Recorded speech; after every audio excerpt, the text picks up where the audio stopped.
warahmatullahi wabarakatuh. Perkenalkan, nama saya Ita Andriani dengan NIM A1C021015. Jadi di sini saya akan menyampaikan materi tentang negara dan konstitusi. Tapi tentunya sebelum itu kita harus memahami terlebih dahulu apa itu negara dan apa itu konstitusi. Pertama-tama saya akan memulai dari negara terlebih dahulu. Jadi apa itu negara? Negara itu merupakan suatu organisasi utama di antara sekelompok atau beberapa kelompok orang yang secara bersama-sama mendiami wilayah teritorial tertentu. Dan negara ini memiliki dua bentuk, yaitu yang pertama negara kesatuan dan negara serikat. Apa itu negara kesatuan? Jadi negara kesatuan itu adalah negara yang tersusun tunggal atau negara yang hanya terdiri dari satu negara saja atau tidak terdapat negara lain dalam suatu negara. Selanjutnya yaitu negara serikat. Apa itu negara serikat? Nah, negara serikat ini merupakan gabungan dari beberapa negara yang kemudian terbentuk menjadi negara-negara bagian dari negara serikat. Selanjutnya yaitu unsur-unsur dari negara.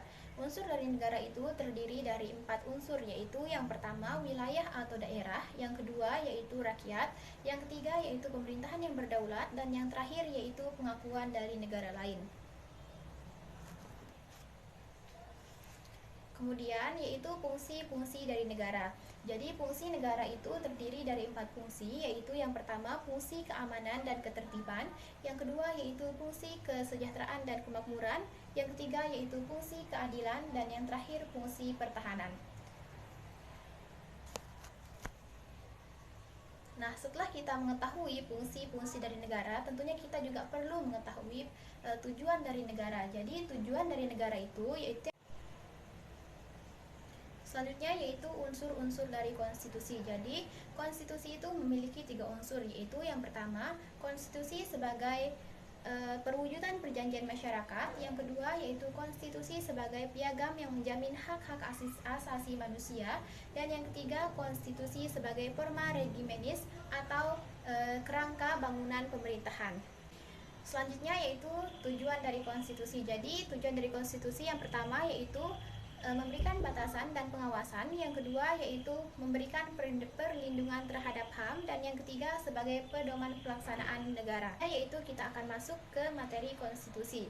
Jadi apa itu konstitusi? Nah, konstitusi itu secara umum adalah asas-asas dasar serta hukum suatu bangsa, negara ataupun kelompok sosial. Setelah mengetahui fungsi-fungsi dari negara, tentunya kita juga perlu mengetahui apa tujuan dari negara. Namun di sini saya hanya akan menyebutkan tujuan-tujuan dari negara secara umum, yaitu yang pertama untuk memperluas kekuasaan, yang kedua yaitu untuk menyelenggarakan ketertiban umum, dan yang ketiga yaitu untuk mencapai kesejahteraan umum. Selanjutnya yaitu apa hubungan antara negara dan konstitusi. Jadi negara dalam hal ini pemerintah tidak dapat melaksanakan kekuasaan tanpa konstitusi. Demikian sebaliknya, konstitusi tidak akan lahir tanpa adanya suatu negara. Sekian apa yang dapat saya sampaikan, kurang dan lebihnya saya mohon maaf. Wassalamualaikum warahmatullahi wabarakatuh.